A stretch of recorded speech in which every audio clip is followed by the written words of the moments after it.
নমস্কাৰ বন্ধুসকল, মোৰ চেনেলটোলৈ আপোনালোকক জল্দি সোনকালতে স্বাগতম জনাইছোঁ। বলক আজি আপোনালোকক লৈ যাম মই আজি এটি নতুন ভিডিঅ' লৈ। তেনেহ'লে বন্ধুসকল পলম নকৰি আমি ভিডিঅ'টো আৰম্ভ কৰাই ভাল হ'ব। বন্ধুসকল, প্ৰত্যেক মানুহৰে জীৱনত প্ৰত্যেক মানুহে এটা সিদ্ধান্ত লোৱা উচিত। সেইটো হৈছে জীৱনৰ লক্ষ্য। প্ৰত্যেক মানুহে নিজৰ জীৱনৰ নিজে লক্ষ্য এটা ল'ব লাগে। এতিয়া কথাটো হ'ল কি যে জীৱনৰ লক্ষ্য মানে কি? প্ৰথম প্ৰশ্ন, জীৱনৰ লক্ষ্য মানে কি হ'ব পাৰে? জীৱনৰ লক্ষ্য মানে হ'ব যে যিটো কৰ্মৰ জৰিয়তে তুমি নিজেও লাভৱান হ'বা আৰু আনকো লাভৱান কৰিব পাৰা, সেইটোকে হ'ব জীৱনৰ লক্ষ্য। চাওক, তুমি যিটো কৰ্ম কৰি ভাল পোৱা সেইটোৱে হৈছে তোমাৰ জীৱনৰ লক্ষ্য। তোমাৰ জীৱনৰ লক্ষ্য সেই যিটো কৰ্মক তুমি লক্ষ্য হিচাপে ল'বা, সেই কৰ্মটো তুমি লক্ষ্য হিচাপে লোৱাৰ এটা কাৰণ থাকে বা উদ্দেশ্য থাকবই। সেনে কিছুমান কাৰণ আছে, ব্যক্তিগত কিছুমান ভাল পোৱা কিবা এটা কাৰণ থাকে। প্ৰত্যেক কৰ্মৰে প্ৰত্যেক লক্ষ্যৰে কিবা এটা কাৰণ থাকবা লাগবই।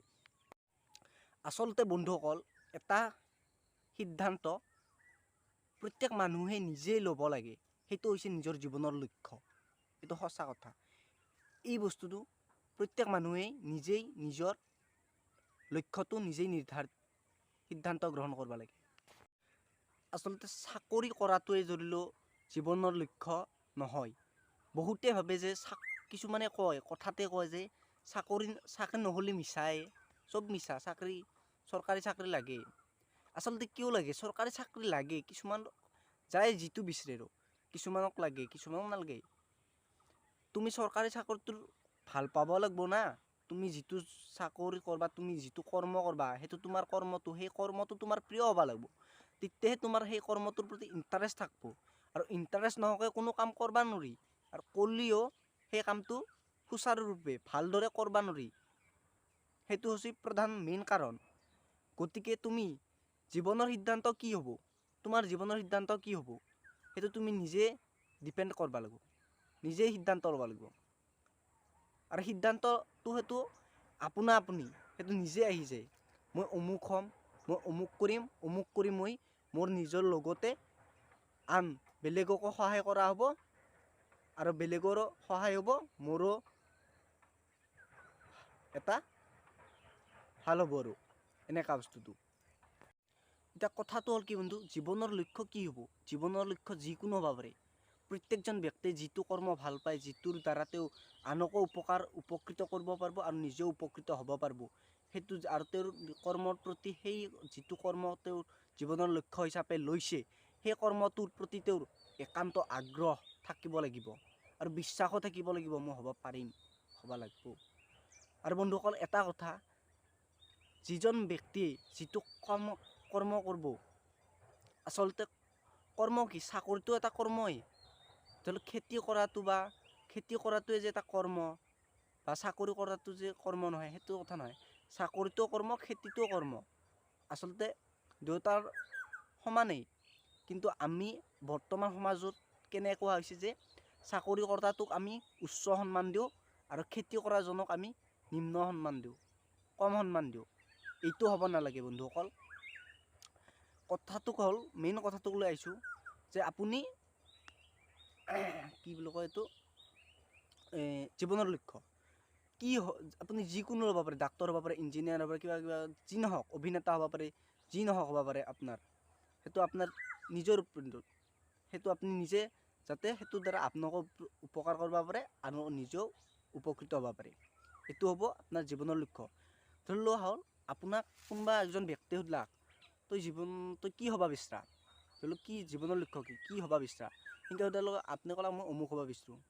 বিশেষ কৰি চাকৰিৰ কথা কোৱা নাই আৰু, মই ধৰি লওক ক'লোঁ আপুনি কি, মই শিক্ষক হ'ব বিচাৰোঁ। তেতিয়া ক'ব কি, কিছুমান আজিৰ সমাজত বিৰাটকৈ প্ৰচলিত এটা বস্তু, শিক্ষক হ'ব পাৰিবা নাই, শিক্ষক এগলানি মিছা, এগলান্তি অলপ বিৰাট জটিল আছে, টান আছে। কিছুমান এনেকুৱা মানুহ আছে, এইবিলাক আপোনাক নিৰাশ কৰি দিয়ে। সেই আপোনাৰ ইচ্ছাটো, আপুনি হ'ব বিচাৰিছে শিক্ষক, এইটোত আপোনাক নিৰাশ কৰি দিব। ক'ব কি, এটা বেলেগ লাইন দেখাই দিব, কি ডিফেন্সত।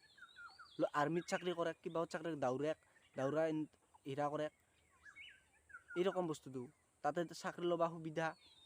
এইটো নহয় বন্ধুসকল, আপোনাৰ মোকে মনত ৰাখিব আৰু এইটো কাকো উচতাই নিদিব। আপুনি যদি কাৰোবাক এটা কিবা সুধিলাক জীৱনৰ লক্ষ্য কি ক'বা বিচাৰে, তেখেতে যিটো কয় সেইটোৰ প্ৰতি আপুনি অলপ বেছিকৈ মনোযোগ দিবা ক'বা লাগে। আচলতে তেওঁক সেইটোৰ পৰা পৃথক কৰি আনিব চেষ্টা কৰিব নালাগে।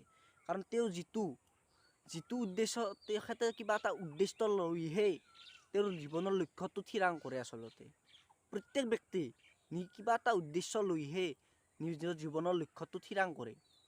সেইকাৰণে আমি বন্ধুসকল কি কৰিব লাগে জানানা, সেই মানুহজনক বেলেগ এটা লাইন দেখাই দিব নালাগে। তেওঁ যিটো বিচাৰিছে কৰবা, সেইটোত আমি তেওঁক সঁহাৰি জনাব লাগে। আচলতে সঁহাৰি দিব লাগে, আমি বেলেগ লাইনত আনিব চেষ্টা কৰিব নালাগে। বন্ধুসকল এটা কথা যে আজিৰ যুগত, বৰ্তমান সময়ত, বৰ্তমান যুগত আমাৰ এই সমাজখনত কোনোবা এজন এনেকুৱা ব্যক্তি আছে না, ভাবকচোন থাকব মোটামুটি 100 জনৰ ভিতৰত ধৰি লওক 10 জন আছে বা 20 জন আছে, এনেকুৱা ব্যক্তি আছে যে কোনোবা একজনে মই ভাল একজন আদৰ্শ খেতিয়ক হ'ম, এই বস্তুটো কোনোবা ভাবা মানুহ আছে না? সেই মই এজন খেতিয়ক হ'ম বুলি লক্ষ্য লয় মানুহ আপুনি পাব না? আছে, নাই বুলি নকওঁ, আছে, থাকব। আচলতে কি জানা, বেছিভাগে আজিকালি কি বৰ্তমান সমাজত কি হৈ গৈছে যে চাকৰিৰ বস্তুটো মেইন বস্তু, চাকৰি নহ'লে চব মিছা, এই বস্তুটো হৈ গৈছে।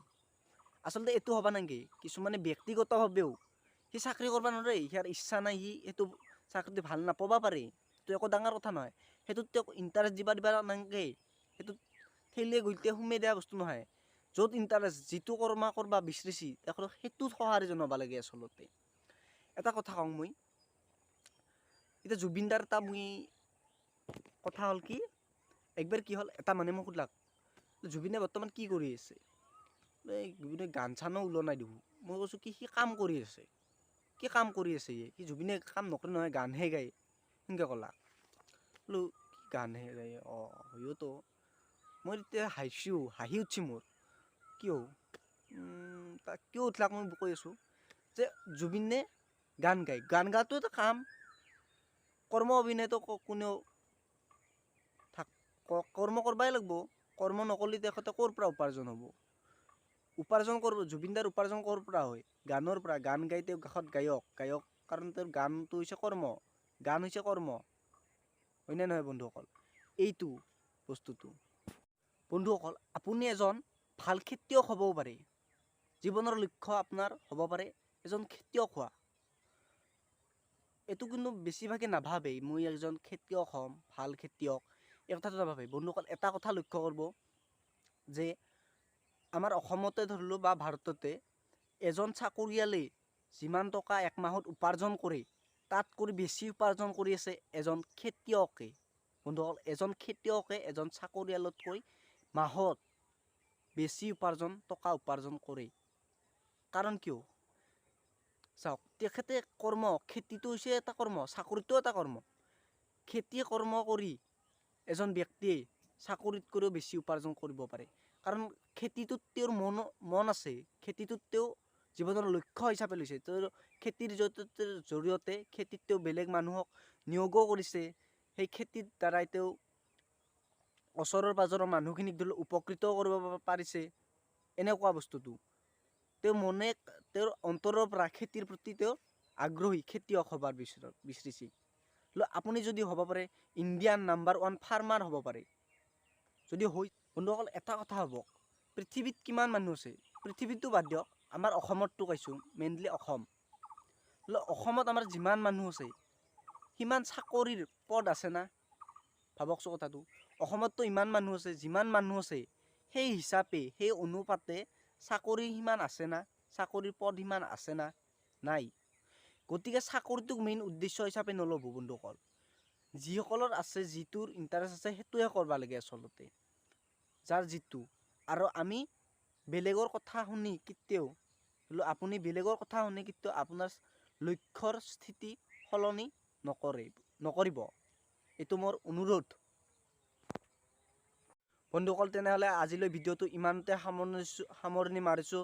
আৰু যদিহে ভিডিঅ'টো ভাল লাগিল বন্ধুসকল লাইক কৰিব, শ্বেয়াৰ কৰিব আৰু কমেণ্ট কৰিব, লগতে মোৰ চেনেলটো ছাবস্ক্ৰাইব কৰি দিব। আৰু বন্ধুসকল মোৰ ভিডিঅ'বিলাক আপোনালোকে শ্বেয়াৰ কৰি দিব, যাতে এই ভিডিঅ'বিলাক সকলোৱে পায়, প্ৰত্যেকজন ব্যক্তিয়ে পায়। তাৰ বাবে হেৰা কৰিলোঁ। আৰু মই ক'ব নোৱাৰোঁ এই ভিডিঅ'টোৱে আপোনালোকক কিমান দূৰ উপকৃত কৰিব পাৰিব। চ' আশা ৰাখিছোঁ আৰু মোৰ এই আজিৰ ভিডিঅ'টোৱে আপোনালোকক কিছু পৰিমাণে হ'লেও উৎসাহ উদ্দীপনা যোগাব আৰু।